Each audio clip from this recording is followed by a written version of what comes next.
Το όνομας πώς είναι? Κώστας Ψωμιάδης. Απόθεν είσαι? Εγώ γεννήθηκα στη Σοβιετική Ένωση.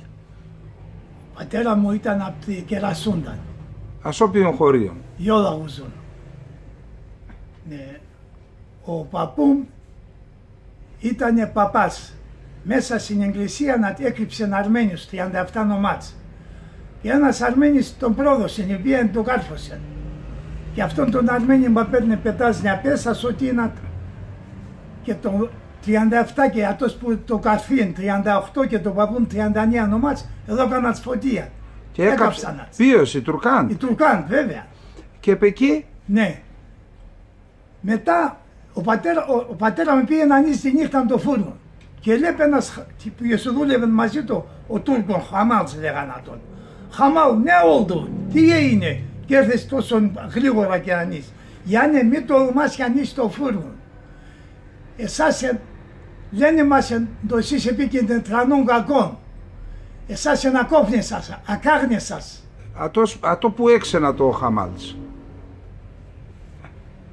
Πρέπει τώρα να... Είπα να το αναμεταξύ των ναι. Τουρκάν τι είπα να το. Ναι. Και αυτός είπε στον πατέρας. Ναι. Και ο πατέρας το έπικεν.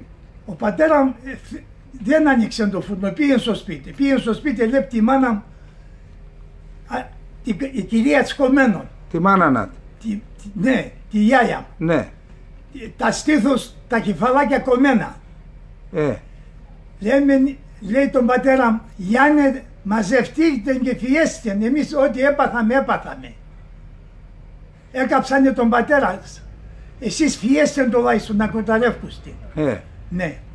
Ο πατέρα μου πάει στο φούρνο, στην εκκλησία να τελειώσει ο παππούς μου το εντοκέν.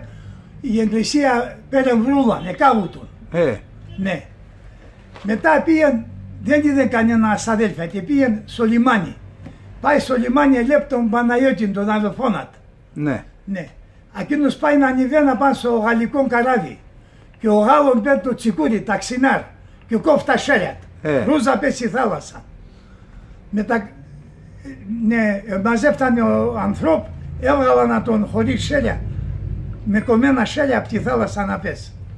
Οπότε βγάλαν τον στη θάλασσα να πέσει, πέρασαν πολλά ώρες, έδεσαν να το με τα πατσαγούρας τα χέρια, έχασαν πολλά γέμα. Ναι, από εκεί, με τα κάμποσα ώρας, έρχεται το σοβιετικό το καράβι. Ανεβαίνουν απάνω και φέρνατσεν στο Οδυσσό. Στο Οδυσσό βάλνατσεν να πέσει στα νοσοκομεία και πιάνιατσεν ο τύφος, γκαραντίν. Ναι, ο Παναγιώτης ο αδελφός του πεθαίνει. Ο πατέρα μου κοφώνεται από το τύφο. Κοφώθεν, ναι. Κοφώθεν, ναι. Ναι, έτσι έρθανε από το Οδυσσό, κάτσανε όσον κάθουτουνε και μετά έφεραν στη Μαύρη Θάλασσα. Ναι. Εκεί που επάντρεψαν και πήγε 12 φορά. Σ' όποιον πολιτεία? Πολιτεία Κέτονε, χωριό ήτανε. Σιγάγκρα σωμά? Ναι, Σιγάγκρα, δίπλα στη Σιγάγκρα. Ναι. Και εκεί γεννέθες εσύ? Γεννέθα εγώ. Και από εκεί? Από εκεί έγινε εξορία. 9 χρονών και πήγαμε εξορία. Πού επήγε την εξορία? Στο Καζακστάν.